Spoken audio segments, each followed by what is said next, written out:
datang, selamat menonton nih. Saya sekarang dengan Pak Ridwan. Kemudian Pak Ridwan ini sekarang ada di Jerman. Di Jerman itu sekarang di persiapan pendidikan S3.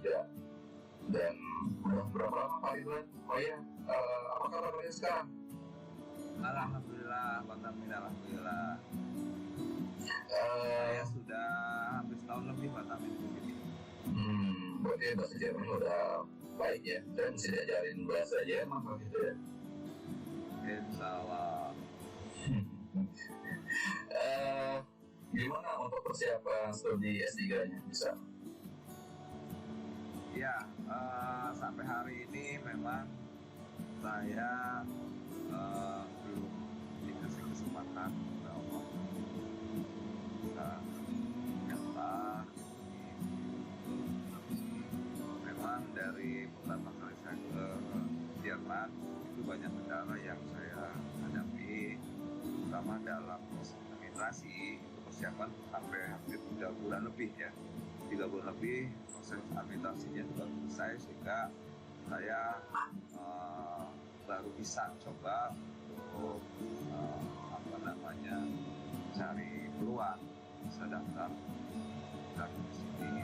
Dan ternyata memang banyak persyaratan yang harus saya penuhi dalam melanjutkan saya di sini, gitu. Terutama dalam mencari bimbing ya, karena di sini kan yang harus dilakukan adalah mempersiapkan makalah ya, untuk diajukan pada bimbing. Setelah makalah tersebut dalam bimbing itu baru kita bisa daftar siswa di sini. Nah, menurut pengalaman teman saya yang melakukan proses pendaftaran di Inggris ya, itu mereka beliau itu bisa sampai 2 tahun lebih persiapannya betul untuk bisa diterima, dibimbing oleh profesornya melalui online. Dan mudah-mudahan gitu ya, saya di sini itu bisa lebih cepat prosesnya dalam mendapatkan persetujuan dari mahasiswa. Ya, yang ketiga mungkin karena ada hambatan COVID-19 ini mungkin ya, jadi komunikasinya sekarang sempat terputus dengan kampus, karena ya saya bukan sebagai mahasiswa gitu ya, sebagai orang luar yang belum bisa berkomunikasi secara intensif dengan kampus. Oke, berarti sekarang sebetulnya tinggal menunggu sebetulnya ya, menunggu aja sebetulnya. Sebetulnya peluang untuk pendidikan di Jerman itu sangat luas atau banyak, atau memang seperti apa sih peluang untuk orang luar Jerman untuk masuk mendapatkan pendidikan dari Jerman?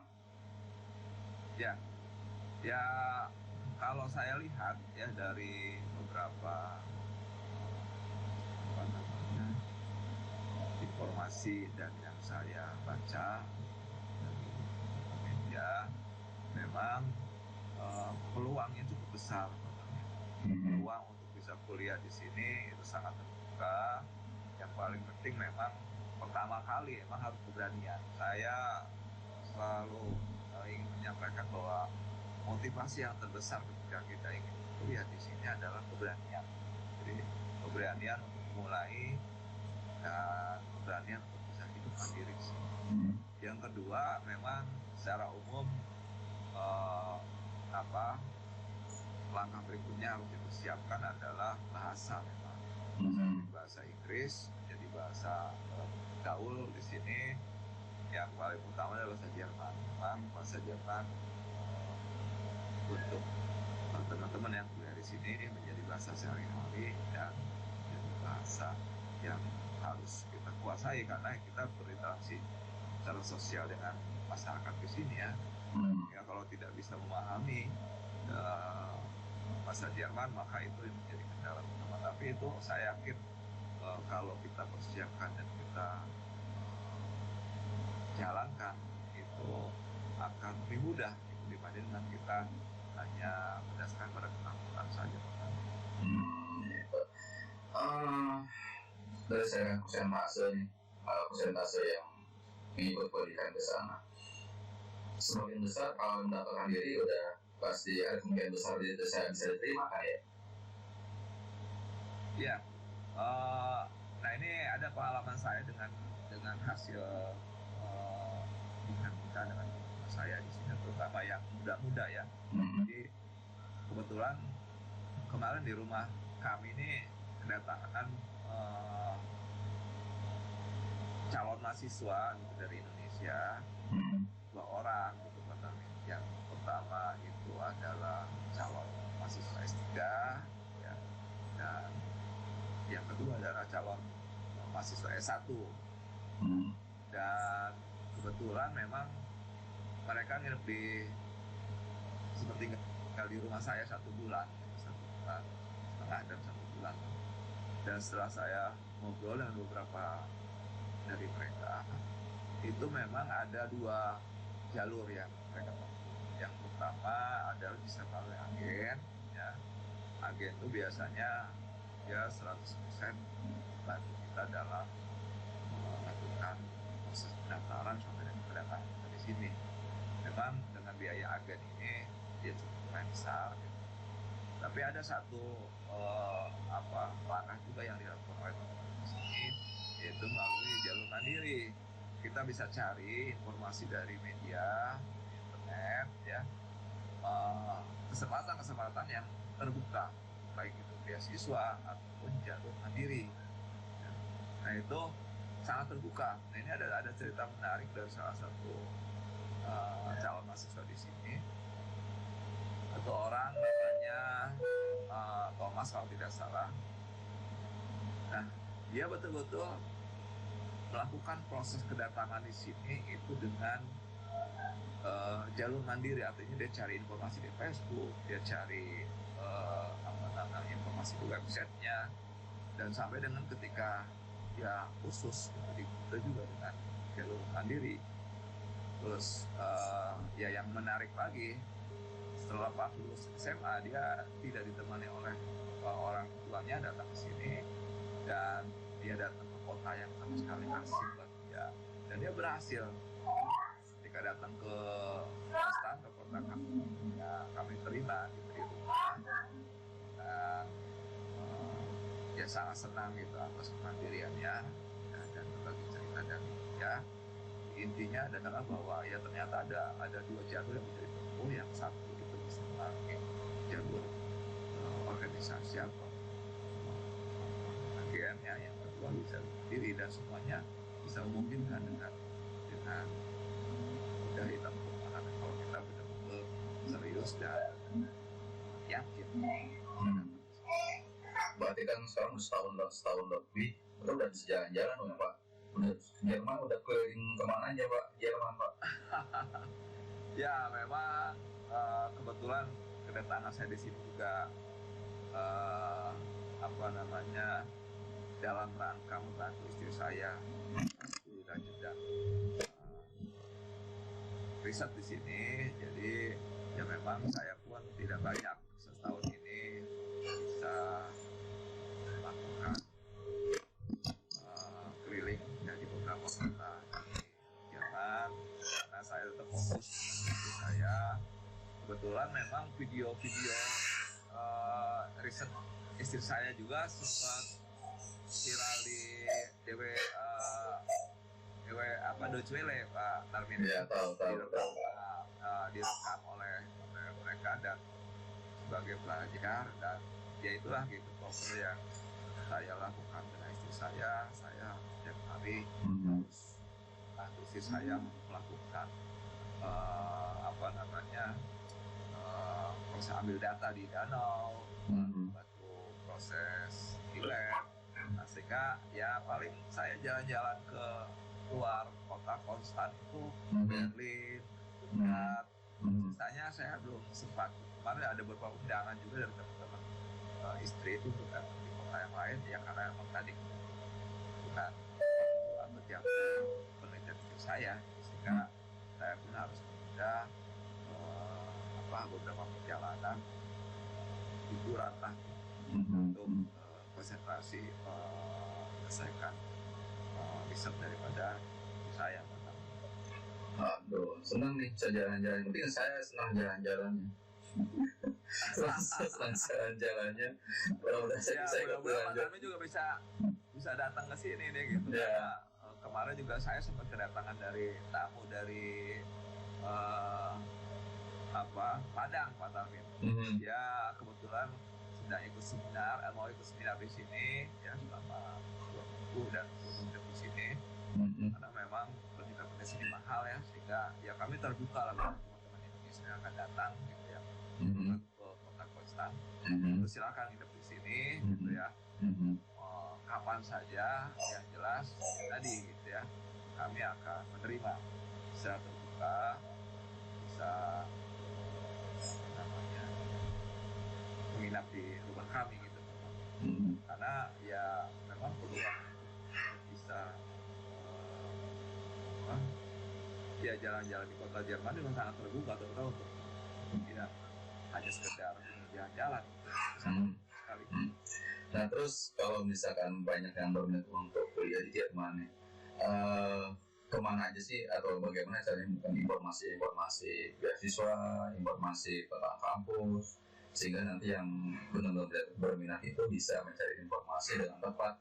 Jangan sampai ya udah kesana bingung juga mesti ngapain dan mesti kemana untuk mencari sebuah informasi. Ya Pak Tarmi, banyak sekali ya seperti tadi yang saya sampaikan, salah satu tamu kami di rumah mahasiswa itu dimulai dari ya memang kalau Jerman itu ada situs-situsnya baik dari Google ataupun dari Deutsche Welle gitu ya, jadi semua informasi berkenaan dengan studi lanjut ya, riset dan sebagainya itu di sana ada informasi. Yang kedua, kita bisa masuk melalui komunitas ada bagi namanya ya dicari. Ada komunitas untuk pelajar Indonesia PPI ya, ada juga komunitas dari LPDP. Jadi ada komunitas yang privat juga, yang pribadi gitu. Kita bisa masuk ke salah satu website Facebooknya pelajar Indonesia, salah satu pelajar, dan kita bisa masuk. Oke. Nah kalau di samping dalam negeri itu ada Pak Tarmi, ini di samping dalam negeri itu ada beberapa informasi yang bisa kita akses ya, terutama di situs-situs pendidikan tinggi ya, itu biasa ada informasi berkenaan dengan kuliah. Nah dulu saya pernah dapat cerita juga sih, dapat obrolan dulu istri Pak itu pernah bilang begini, bahkan di sana tuh untuk kuliah tuh bisa gratis katanya Pak Ridwan. Apa betul seperti itu? Ya betul, ini juga yang sebetulnya yang saya tunggu. Kebetulan memang kalau S3 sampai hari ini di seluruh Jerman itu gratis banget. S3. Nah mulai 2018, nah ini dibatasi ya. Jadi yang gratis itu hanya S3, S1, S2 itu tidak. Sebetulnya sebelumnya sebelum tahun 2018 itu S1, S2 nya gratis mendaftar. Makanya mahasiswa internasional di beberapa kota di Jerman itu sangat banyak sekali. Nah, terutama khusus di Baden-Württemberg, di provinsi yang kami tinggal, itu memang mulai 2018 itu sudah kenakan biaya Pak sampai semuanya, sehingga memang ini yang menjadi pemicu protes di sini di provinsi kami, di beberapa perguruan tinggi, yang mengakibatkan jumlah mahasiswa internasional menurun gitu dengan diberlakukannya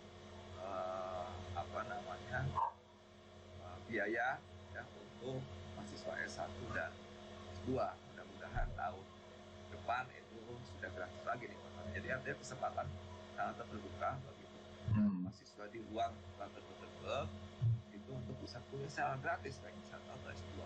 Oh gitu. Nah kalau misalkan mungkin banyak nih teman-teman yang dulu kita kuliah di S2, kan banyak yang berminat juga untuk kuliah di S3 di Jerman. Nah selain tadi untuk TOEFL, bahasa kira-kira mental apa saja sih kalau kita untuk pindah ke Jerman untuk secara sementara, budayanya Ya. atau apanya? Ya, Pak Tarmin. Jadi memang ketika saya eh, ingin mulai datang ke sini, memang saya tidak ada persiapan apa-apa gitu kan. Yang saya selalu tanamkan pada istri saya adalah bahwa kita harus selalu, ya karena kita di agama kita diajar tawakal ya, kita harus selalu pasrah dan yakin bahwa Allah akan menyertai kita dalam setiap langkah positif kita gitu ya, terutama dalam mencari ilmu. Nah itu yang saya lakukan. Saya memang ada beberapa seharusnya yang persiapkan, terutama dalam mempersiapkan proses adaptasi gitu ya, perbedaan budaya, karena di sini kan budaya terutama buat muslim gitu ya, bahwa di sini ini tidak ada seperti di Indonesia sholat ya, mendengarkan ajan dari masjid, terus makanan. Nah ini juga yang harus kita persiapkan dalam makanan di sini, karena memang tidak semua makanan di sini halal ya, dan kita bisa mencari beberapa informasi di produk makanan yang itu berkenaan dengan halal. Terus yang ketiga itu memang ya kebiasaan kita, karena di sini kan budaya di Jerman itu dari kecil sudah dibiasakan berinteraksi dengan alat transportasi sepeda ya, sehingga ketika kita tidak mempunyai kemampuan untuk bersepeda, nah ini menjadi kendala, karena di sini biaya untuk bis ya, transportasi bis itu lumayan tinggi gitu, cukup lumayan mahal kalau kita tidak menggunakan kendaraan pribadi ataupun sepeda. Maka solusinya kita berjalan. Nah berjalan ini ya tadi berarti ada batas jarak yang kita bisa tempuh, karena ya mungkin keadaan kita juga akan terbatas. Makanya saran saya kalau memang di sini yang paling murah tuh ya kendaraan untuk di dalam kota itu ya sepeda, karena bensin mahal gitu ya, terus parkir mahal, banyak lah yang membuat kita akhirnya berhemat. Berarti terbalik ya. Kalau di sana justru orang tuh nggak suka, jarang pakai motor ya, malah di sana pakai sepeda ya. Malah di Indonesia betul. Kita lebih gaya pakai kendaraan mobil, motor ya. Kalau di Jerman pakai sepeda ya. Kenapa ya? Kenapa dengan Indonesia? Itu tanya besar deh, nanti kita bahas lebih lanjut. Kita selanjutnya lagi ya. Mungkin kita bisa kupas juga tuh, kita cerita apa sih latar belakang mereka dengan lebih murah atau lebih mahal dibandingkan, apa lebih murah mahal dengan kendaraan, tapi dia lebih cenderung juga menggunakan sepeda yang mungkin memanfaatkan fisikal, saya pikir ya. Kemudian kalau di orang Indonesia atau mahasiswa Indonesia yang banyak kuliah di Jerman itu bidang apa Pak yang banyak disenangi? Ya memang karena Jerman ini juga terkenal dengan sainsnya Pak Tarmin ya, dan kebetulan saya sempat ikut juga pertemuan dengan duta besar gitu ya, dengan penduduk di Berlin saat itu.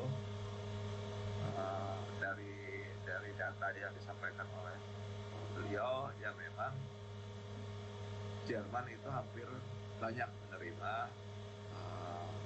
teman-teman yang ingin di sains ya. Jadi bahkan dari informasi yang saya dapatkan pun gitu, untuk bidang sains di Jerman itu terutama untuk tenaga kerjanya pada itu kekurangan. Jadi saya memotivasi lagi gitu teman-teman yang bidang sains terutama untuk bisa studi lanjut di sini, karena kesempatan bisa bekerja di perusahaan sains di sini sangat terbuka sekali, dapat Saya lihat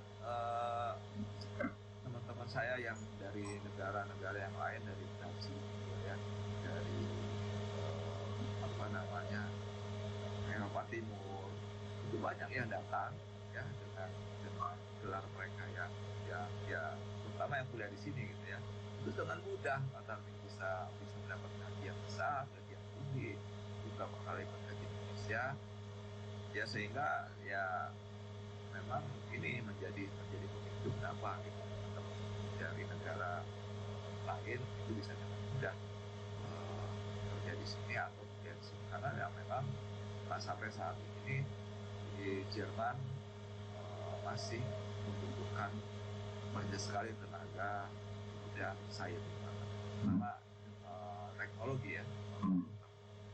Oke. Nah, kemudian sekarang kita yang relek-relek aja deh. Yang menarik tempat-tempat wisata di mana aja tuh Pak? Biar lebih kencang ke sana. Biar jalan-jalannya pakai semangat. Ya memang banyak sekali tempat-tempat. Kalau di kota saya ini ada Danau Konstanz. Danau Konstanz ini sangat terkenal karena Danau Konstanz ini adalah danau yang dimiliki oleh 3 negara, Pak. Jadi yang salah satu tempat riset saya juga di sini gitu. Jadi danau ini sangat terkenal di Eropa, bahkan Amerika ya. Bahkan di danau ini juga pernah menjadi salah satu syutingnya film James Bond yang bintangnya itu kalau tidak salah yang dulu Remington Steele ya, sampai saya lupa namanya. Nah itu menjadi salah satu syuting karena danau misalkan sangat terkenal jernih, dan ini menjadi salah satu supply air di beberapa kota di Jerman danau. Kalau ya terus kalau di kota yang lainnya mungkin ya jelas orang sudah pada tahu gitu ya, di Berlin ada Berlin ya, lalu ada di Musel ya, ada di Stuttgart, ada Mercedes, ada BMW ya, lalu di di daerah atas Belanda juga ada semacam wilayah villa atau daerah tinggi yang terkenal juga. Jadi banyak sekali Pak Tamin tempat yang bisa diakses. Wisata ya? Ya wisata di sini. Berarti selain ke Jerman udah keliling-keliling negara lain dong Pak? Ke Belanda, ke yang negara lain sekitar dekat Jerman? Ya, ke Belanda ini juga kemarin sempat tertunda gitu. Sampai hari ini belum berasa sih dengan adanya COVID ini, karena memang ada rencana kita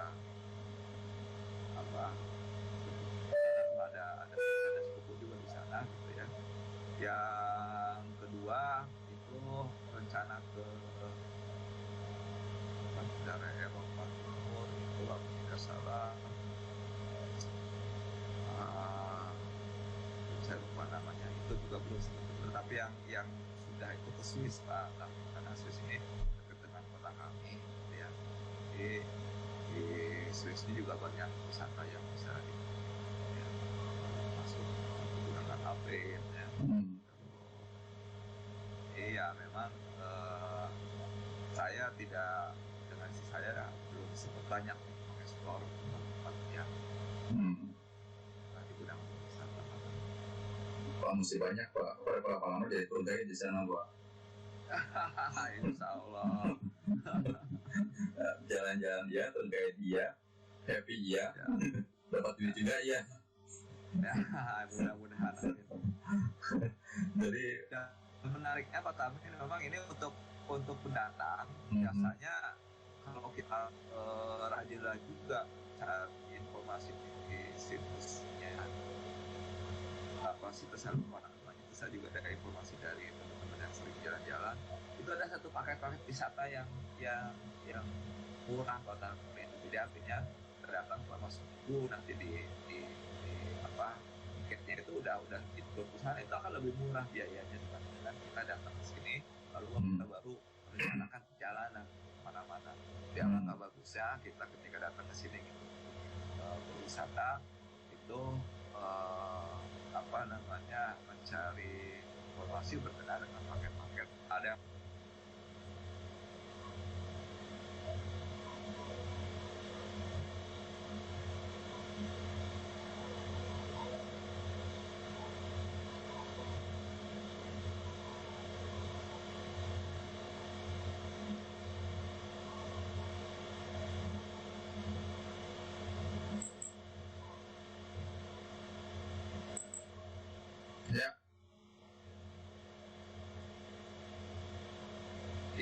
kata Min berarti tadi ya bahwa tadi terputus, saya lanjutkan bahwa ya peluangnya cukup besar gitu, bisa jalan-jalan dengan murah di sini sebetulnya. Ya syaratnya mungkin ya kita rajin-rajin harus bisa mengekspor di beberapa situs atau media sosial, karena biasanya ada paket-paket yang murah, hampir lebih dari 50% potongannya itu kita bisa keliling paket-paket Eropa, bisa keliling paket kota-kota di Jerman gitu ya. Ya itulah, kita harus rajin-rajin Ya oke lah Pak, kita udah cukup lumayan lama juga nih kita untuk berbincang-bincang. Mungkin untuk edisi sekarang kita hentikan dulu atau akhiri dulu. Cuman ada nggak suatu pesan-pesan yang nanti bikin nambah semangat untuk calon-calon mahasiswa yang mau ke Jerman pendidikannya? Sebelum mengakhiri, monggo untuk disampaikan kira-kira apa yang perlu kesiapannya, apa yang mesti persiapannya, kemudian apa aja yang lain yang memang dibutuhkan untuk kesiapan di Jerman. Ya Pak Tamin, jadi sekali lagi saya ingin memotivasi teman-teman yang ingin studi lanjut di sini.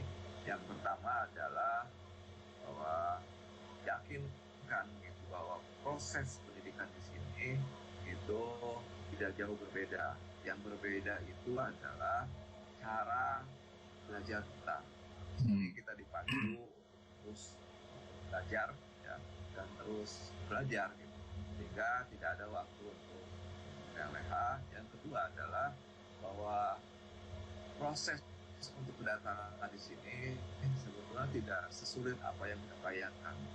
Ketika kita menjalankan, ternyata semuanya itu bisa dilakukan dengan mudah. Dan yang paling penting sekali lagi di akhir saya sampaikan, ya memang bahasa yang harus kita persiapkan dalam kegiatan kita di sini. Secara budaya gimana? Apakah terlalu jauh atau mungkin kita sudah dengan cepat atau bagaimana Pak? Secara budaya terutama suhu ya, sebetulnya kita juga bisa cepat ya, menyesuaikan dengan campak musim di sini, karena pada dasarnya ini sudah dipersiapkan baju